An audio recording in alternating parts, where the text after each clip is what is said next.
10 திங்கள் சுமந்தாளே அவள் பெருமைப்பட வேண்டும்.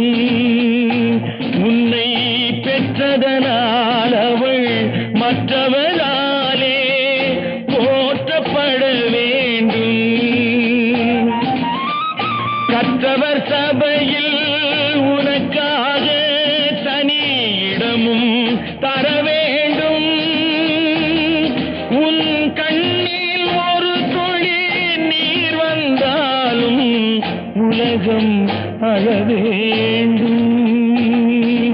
நான் ஏன் பிறந்தேன், நாட்டுக்கு நலம் என்ன புரிந்தேன் என்று நாளும் பொழுதும் வாழும் வரையில் நினைத்திடு என் தோழா.